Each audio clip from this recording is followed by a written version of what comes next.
TF2's got a lot of poorly designed weapons within its ranks. You got the cheap and easy win buttons, crits for doing nothing, infinite Kamehameha waves, and cardboard, but I felt like breaking the mold today. The Wrangler is my pick for the single most overpowered, destructive weapon in all of TF2. And quite frankly, it isn't close. At all. A lot of you might be confused by that. Really? The Wrangler? The little rinky-dink joystick is at the top of Mount Bullshit? It's a bold claim for sure, but I don't think people truly recognize just how much the Wrangler affects the gameplay of TF2 on a fundamental level. And not only that, but how it does so while skirting most of the blame. Other broken weapons don't get that same luxury. There's a reason for that, and today we're gonna answer why that is. But first, do you have ears? Well, lucky for you, this video is sponsored by Raycon. Spring's almost here, which means it's about time for TF2 players to start touching grass. And what better to bring with you than Raycon's essential open earbuds? Perfect for binging your watch later playlist in high sound quality while still being able to hear your surroundings. They're great for running errands, knocking out a chore list, or congaing through the woods blasting Iron Maiden without getting snuck up on by a caribou. I've started using them myself. They're a comfy fit, have good sound quality, and don't have the problem of constantly falling out like other brands do. They let you seamlessly switch from different devices without needing to constantly repair them, and have a 36-hour long battery life. So one overnight charge will go a long way. That's why Raycon has over 3 million customers, but if you don't like them for whatever reason, they got a 30-day money-back guarantee. So if all that sounds handy-dandy, be sure to click the link in the description below, or go to buyraycon.com/wheezyopen to get 20% off. Thank you very much to Raycon for sponsoring the video, and now, back to TF2. Alright, I don't think we need a PhD thesis on the Wrangler's stats. After 15 years, everyone's become well acquainted with it. Manual sentry control, aim assist to help with tracking, bundled with on-the-fly sentry jumps for flexible building placements and pivotal escapes. All of these are utilities baked into an autonomous sentry toggle. It gives the engineer's traditionally static gameplay a lot more spice. No issues here. It also provides a doubled firing speed buff, which helps to shore up the lost damage from long-range hit scans accuracy penalties. Another move that makes sense, and in a vacuum, isn't a problem at all. The issue is that each and every one of these perks was paired with one of the most monumental stats in all of TF2, emphasis on the mental, a shield that reduces damage and repairs by 66%. 2/3 of all incoming damage evaporates into dust just by holding this weapon out. That monstrous number has single-handedly transformed the Wrangler from a flavorful utility weapon to one where having it equipped is practically a summonable raid boss. Damage resistance is already a pretty contentious mechanic. Players don't like having hundreds of hours of psychologically ingrained damage thresholds getting usurped by a niche unlock designed explicitly to tip the scales against certain classes in binary fashion. However, whether you like them or not, Valve did a pretty alright job of balancing them around universality, accessibility, and opportunity cost. Spy's Cloak resists 20% of all damage, but you can't attack anything while in that state. The Brass Beast and Natasha also provide 20%, but only while below half HP. The demo shields hover around the same, but you give up a sticky launcher in favor of using them, and even then have zero in the way of bullet or melee resist. The battalion's backup has a 35% radius, but requires 600 damage to charge. Even the vaccinator bubbles, annoying as they might be, only last for 2.5 seconds, only resist one type at a time, require a bit of charge time for each one, and force you to trash the macro benefits of the 3 other mediguns available to obtain the effect. The only other example of an on-demand, highly effective damage resistance are the Fists of Steel, a weapon that takes forever to holster, doubles your melee damage, nerfs overheal from medics, and oh yeah, you can't shoot anything while they're active.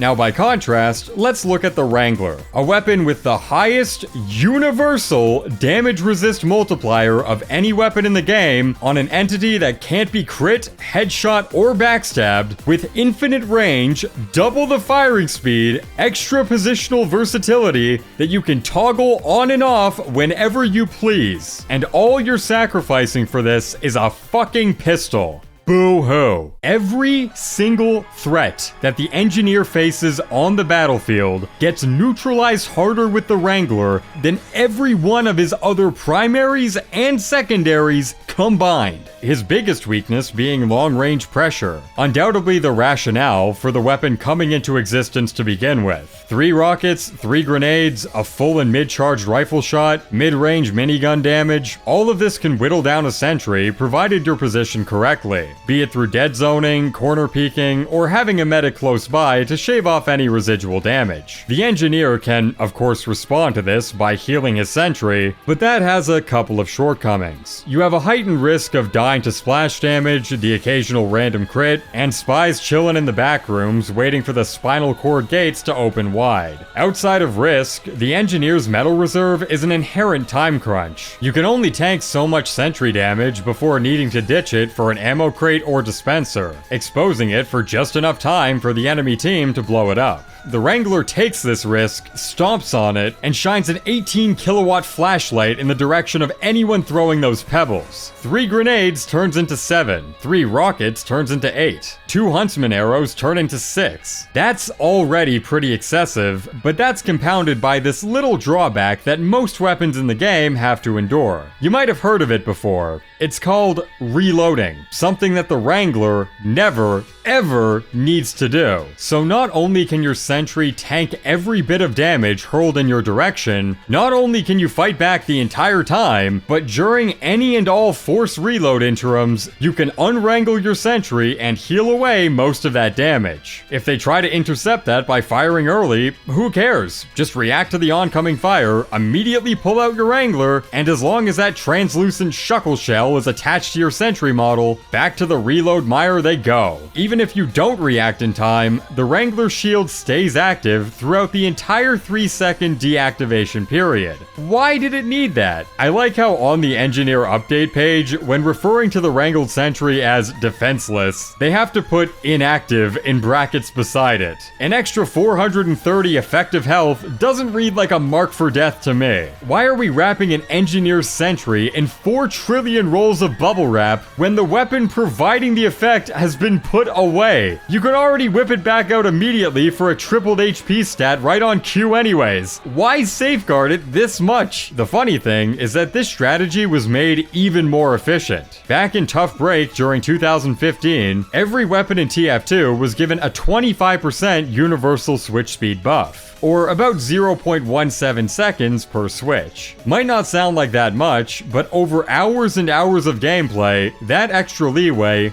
will be the difference between whether or not your sentry takes 41% damage from a rocket or whether it takes 13%. With the Wrangler, that's a difference of an additional 180 effective HP, a full level 2 sentry's worth of additional damage soaking, all from pressing one button on your keyboard before a projectile reaches you. There's no commitment needed with the Wrangler. It's too adaptable for its own good. You can use it proactively, you can use it reactively, and even if you disable it, that red circle's still tanking enough clips to give Mr. Beast a quarter chub. Never mind the fact it's a massive bug light telling your entire team where all the hit sounds are. Never mind the fact that demo sticky traps get spilled everywhere like yesterday's mini-wheats. The shield alone, with none of the other benefits, is way too much. It gets worse, by the way.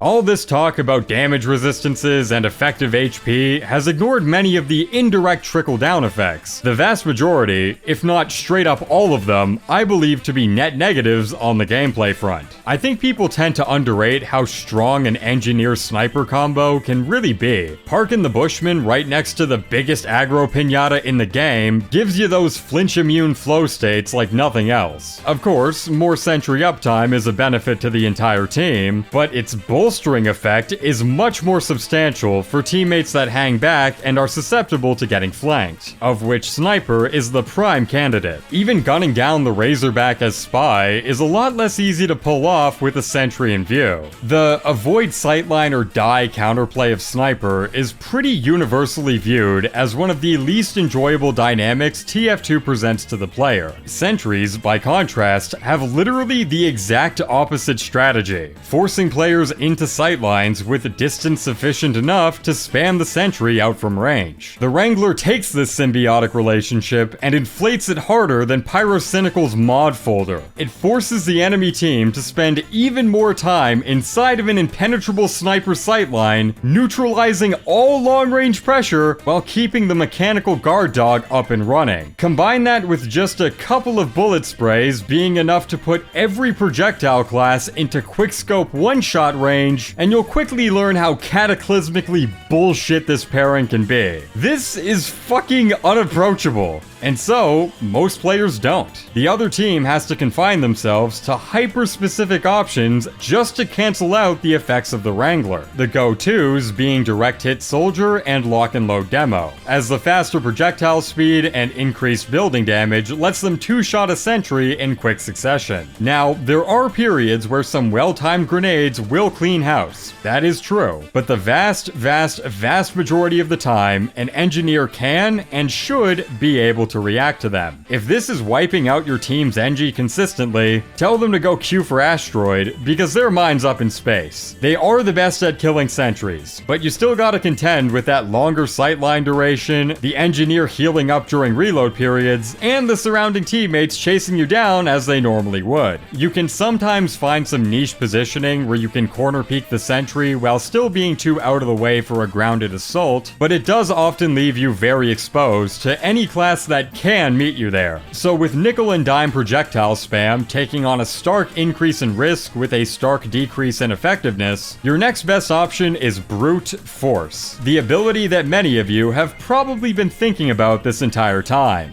Uber charge. Now, it is true that a medic's Uber is by far the most effective way at dealing with wrangled sentries. This shouldn't be surprising, given that a medic's Uber is the best tool for dealing with pretty much anything. That being said, the Wrangler presents a fuckload of problems on that front for both the Uberer, Uberee, and all of the surrounding players within the vicinity. Soldiers and demos have to fire a full rocket or full grenade launcher clip and reload back to full just to negate the damage resistance of the Wrangler shield. That goes too for Pyro, despite not needing to reload. He's still forced to sit there and hose down the sentry for triple the amount of time. The only class that sometimes shrugs it off is a close-range heavy. They can melt through it like a dilapidated bath bomb. At mid-range, however, arguably the most common range he'll be locked into, his accuracy is not strong enough to mitigate the effect better than any other class. Every single offensive Uber aimed at a sentry is forced to pay a 50% Wrangler tax every time. Half your Uber, oftentimes more, is getting pissed away on just burning through the shield, not killing the sentry, not killing the engineer, not damaging any of his surrounding teammates, just chewing through a sentry that gets an extra 450 effective HP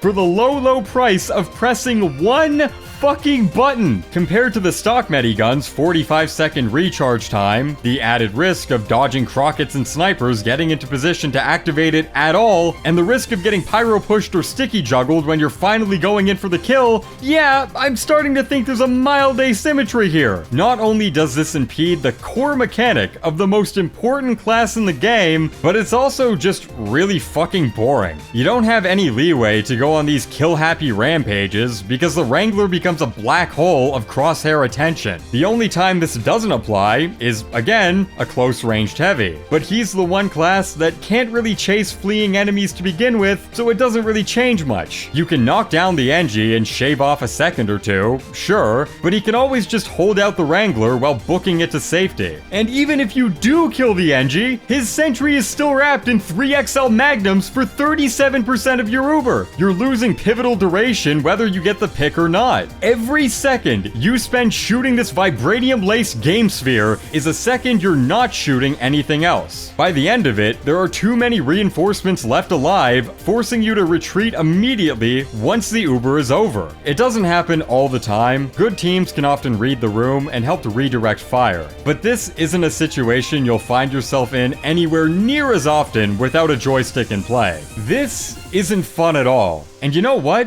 The issues go a lot further than the numbers alone. A more subtle, yet equally important factor relating to TF2's gameplay is how well damage feedback is communicated to the player. Blood particles, hit sounds, grunting, screaming, knockback effects, meaty crit noises, all of it does a great job at making shooting people feel good. Extract all of those qualities across 144 potential player interactions, and that's what makes TF2 one of the most lovable clusterfucks in gaming history. Sentries in TF2 don't showcase it as much, but it's still there. The little beeps and boops as it rotates from side to side, the increase in firing speed intensity as it scales in level, the smoke and flames animation when close to being destroyed, the distraught sentry down whenever it finally blows up, and the Wrangler removes basically every last one of them. All the clicks and clacks are silent. The heavy-hitting level 3 firing speed becomes a lot more muted. The smoke and flames is obscured by the hamster wheel it's trapped inside. There's no cracking animation, no diminishing opacity. Hell, a wrangling Engie usually knows not to park themselves right next to their sentry, so you won't even be hearing much out of his mouth either. This isn't really something your brain thinks about while you're playing the game, but I do think there is a subconscious element here that is worth examining. Compare an 8-second Uber to an Engie using the Wrangler to an Engie not using the Wrangler, and the difference is night and day. It actually feels more satisfying to take down the non-wrangled variant than the wrangled variant, despite how much more effort it takes. And I do think that visual and sound design both play a big role in that. But you know what's worse than one wrangled sentry?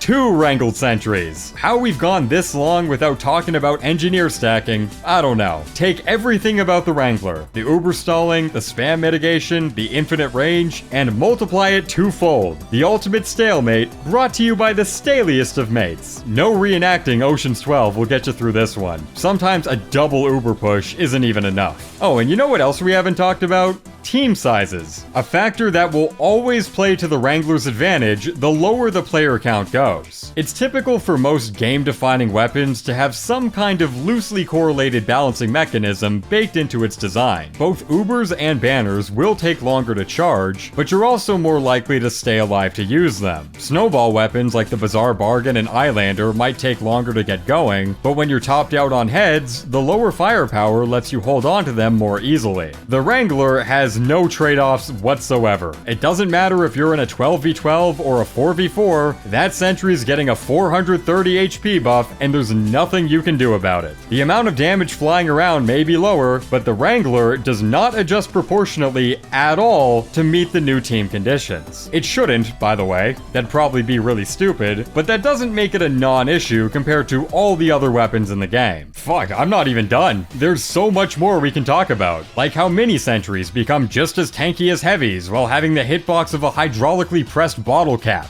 Or how map design has only gotten more open in recent years, which expands the threat bubble of the Wrangler more so than the linear old-school maps. Or we can talk about how this thing can hit 2,600 health in Man vs. Machine while remaining crit immune in a game mode that really likes to throw crockets at you as a means of upping the difficulty. Instead, I think it's better we take the time to talk about what makes this weapon mortal. First, let's talk about snipers, given that now you're actively engaging with them instead of running away and repositioning. Bullet flinching, ducking for cover behind your sentry, and summoning the horde to the sniper's location is usually enough to scare most of them away, especially when a sniper on your team happens to be in close proximity. It's hard to call sniper an Achilles heel given how often the cards are in your favor, but one quickscope will send you back to spectator jail, so it's nowhere near risk-free. As As for spies, they're unique in being the only class whose sentry-killing prowess are left uninhibited by a Wrangler's presence. The Sapper instantaneously negates the shield upon being applied. Pressing 2 and turning your brain off won't work against him. If the Wrangler's out, that means you're either currently being shot at or scared you will be soon, which is a prime opportunity for an easy backstab. Now, just like non-wrangled sentries facing outside pressure, you should be splitting your attention between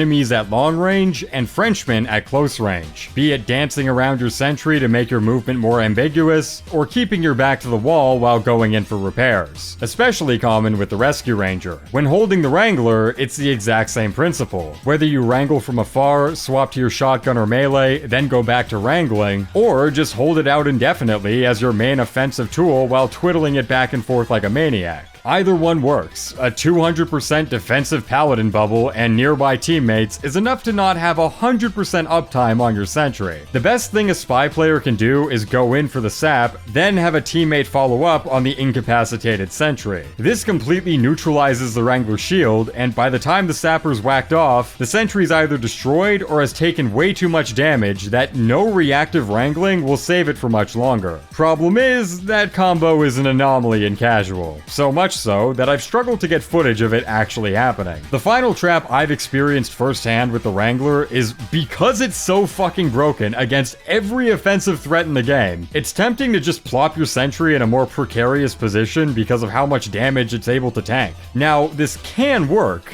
but only with the Rescue Ranger. The alt fire is the only thing guaranteeing a safe heal up. Eventually, you'll need to move back. You'll need to get a sapper off your sentry. You'll need to rush in and give it some heals. All of this puts you in danger and reduces the uptime of maintaining your sentry, which is the main benefit of the Wrangler to begin with. It's much better used to enhance defensive holds and win DPS races you otherwise wouldn't, rather than start fights that no competent engineer should be wasting their time starting. Even I was holding the idiot ball half the time because it's very easy to get high on the power surge. In reality, the Wrangler is best thought of not as a main course, but as a garnish. A really, really, really tasty garnish. Almost every quote-unquote weakness that the Wrangler has can either be attributed to a drawback with the engineer as a whole, or skill issues. No other unlock can say that, which is why I firmly believe that the Wrangler is easily, without question, the most overpowered unlock in the game. At least the Vaccinator takes a substantial nerf in pushing through chokes with multiple damage varieties. At least the Short Circuit only invalidates one type of damage and is contingent on metal capacity. At least the Diamondback gives up the on-demand headshots of the Ambi or the added cloak utility of the L'Étranger.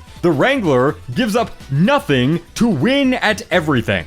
And I fucking love it. Seriously, the Wrangler is one of my favorite weapons in the game, as were the pre-nerf Deadringer, pre-nerf Lock and Load, and pre-nerf Puff and Sting. There's a bit of a trend here. Usually if I like a weapon, that probably means it needs some serious gutting. So here's my idea on how to adjust the Wrangler to make it more balanced, while still keeping the same gameplay identity it's had for years. For the record, I'm just spitballing here, don't take it too seriously. Alright, first, 8 seconds of I'm kidding. My actual first proposal is nerfing the shield's damage resistance from 66% down to 33%. This allows for wrangled sentries at all 3 levels to tank 1 extra direct to the face, nothing more. And to stay on theme, I'd also say we follow in the same footsteps as many other damage resistance weapons and let melee damage bypass the shield. There's no massive gameplay rationale here besides giving Homewrecker Pyros and Skullcutter demos a bit more extra spice. I think it makes a lot of sense to have the infinite range laser beam weapon have a neutrality to melees on the rare occurrence that stat actually matters. And finally, I think the Wrangler should be a bit more committal than it is right now. The shield's already been nerfed a ton, so I don't think it needs to be anything massive, but I think a 30% reduction in deploy speed is a reasonable enough number. This would give NGs less leeway in immediately reacting to oncoming fire, increasing the risk of healing up your sentry while the ops are reloading. The principle here is simple. If you want to switch gears, there's gotta be some grease. I'm down with keeping the firing speed bonus, the shield during the inactivity period, and all the other bags of tricks that you can do with it. The Wrangler's two biggest problems are the bulk and the versatility. Those are the things that make the weapon severely overpowered, so those are the two factors that I think are due for a nerf.